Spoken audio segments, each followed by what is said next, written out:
Good morning again. So I'll be talking about full-field ERG and multifocal ERG. So first of all, let's talk about the full-field ERG. Now you have to take precaution while doing any ERG. That is, there should not be light thrown in the patient's eye because you have to make the patient dark adapted. So if you have to make the patient dark adapted, please do not do indirect ophthalmoscopy or FF or any test. Otherwise, if you have not put the light in the eye, you have to do the dark adaptation for 30 minutes. If you have put any light like indirect ophthalmoscope, then you have to make the patient to dark adapted an hour or so. So the electrodes for the full-field ERG is like Dr. Rahul said, that it will be a reference and ground, and the electrodes are like this. In both the canthi and the forehead is the ground electrodes. So the tests are scotopic, that is in the dark condition. In dark condition, when you throw a very small amount of light. Imagine the full-field ERG is always a flash of light. So very small, very dim light is thrown. So dim light to 0.01, then you get an isolated rod system function and dysfunction and response. If a little on the stronger side, let's say 3 ERG, you get a response from the rods and cones. And if it's 10 ERG, you get a combined response of both, little stronger. And if it is at 3, it means we get a response from the hemacrine cells also, which is like a oscillator potential. And in photopic conditions, we make the patient to get the light adapter for 10 minutes and do these tests. We throw a flashlight, and we get a cone response. And you get a flickering of lights. In that, what we do is we reduce the amount of rod response. We only get the cone response only. So if you give a very small light, you don't get any wave, but there is still a positive wave. People always ask, what is this wave? So there is an arresting potential that there is some activity going on. That's why you get this kind of a response. Basically, a very, very small amount of light that is given, and flashes are of 2 seconds interval. And the response that you give is rod, and it tells about the dysfunction of that rod cells. If you give a little bit more light intensity and the interval of flash through is 10 seconds, then you visualize the A wave and plus B wave also. So this is a combined wave, combined response.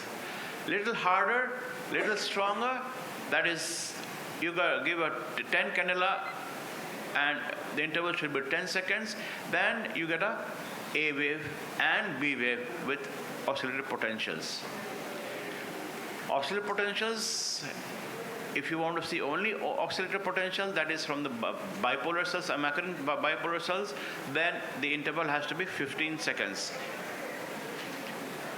And in light adapted, that is single flash, one response, and you get a wave, that is photoreceptor rods, and B wave, that is a bipolar cells. So in a flicker, that is 30 hertz flicker, you get a 30 stimuli per second. It suppresses the rod. But if you're taking this response, you have to discard the initial few seconds recording. So why I'm saying this? Suppose if you have a suspicion of rod dysfunction, you have to stimulate accordingly.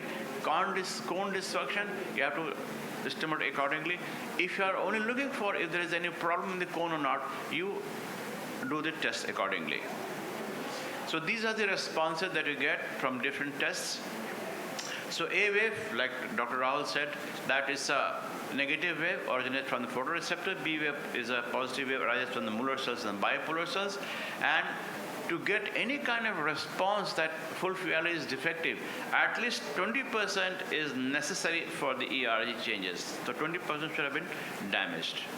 So look at this diagram. This is very important. In the periphery, what happens is there are a lot of photoreceptors.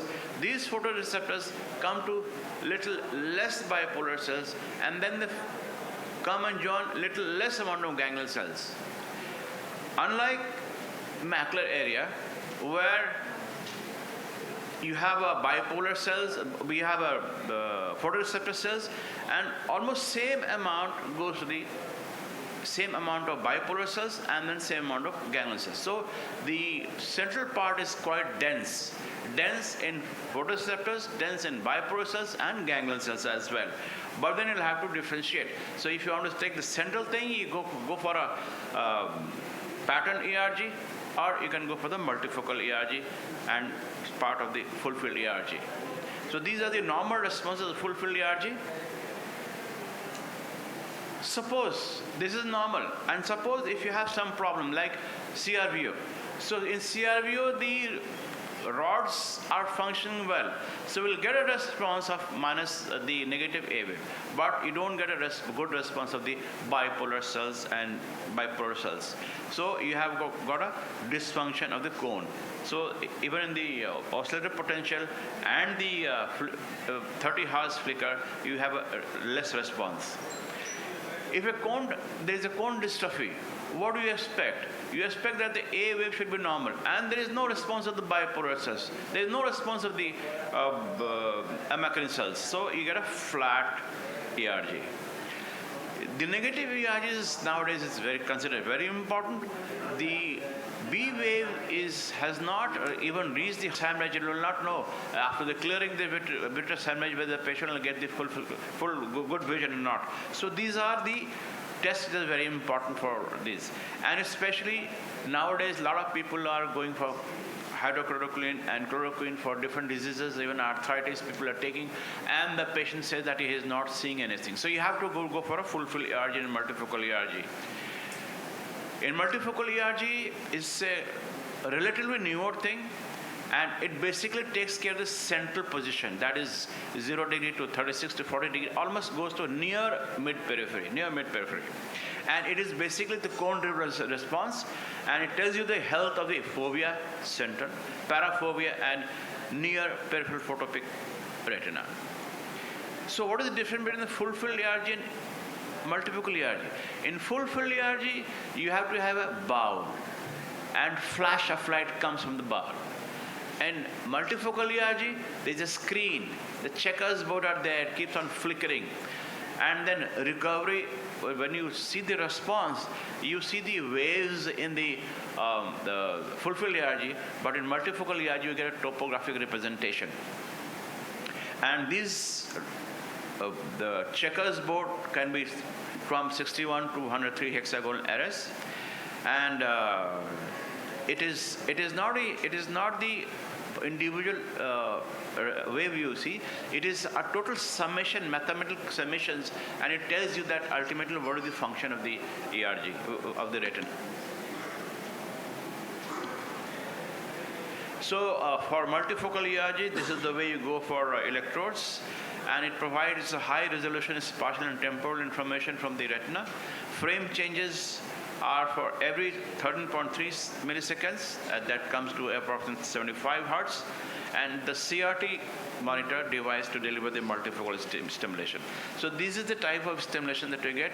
The patient fixates in the center, and this flicking goes on, and ultimately all these electrodes, they take over, all the responses and calculate and give you the picture of the topographic picture of the multifocal ERG. So if you are doing a multifocal ERG, the pupil has to be dilated, and the distance from the screen should be 33 centimeters. And fixation point is very important because you have seen the function of the macula, the fovea has to function well. So it is very essential. And you have to correct the full refraction. It should be dark adapted, and room light can be normal, and duration of the recording is approximately 60 minutes. So you have different rings. So most of the drugs which affects, and it has a toxicity, you have to go between the second and third ring. So all these rings represent different part of the fovea. And in Stargardt disease, the central portion is gone, so you have got a dark depression. So to see the function and to see the result of the multifocal, it looks fantastic and is very easy to diagnose and is very, very convenient even to explain to the patient. And as I told you, it's all the summations of these waves. There's a difference between the multifocal ERG and pattern ERG. The multifocal ERG is basically cone sister function of the macula, and pattern ERG is basically the macular ganglion cells. Dr. Vibhuti Kashyap will be talking about it in the detail.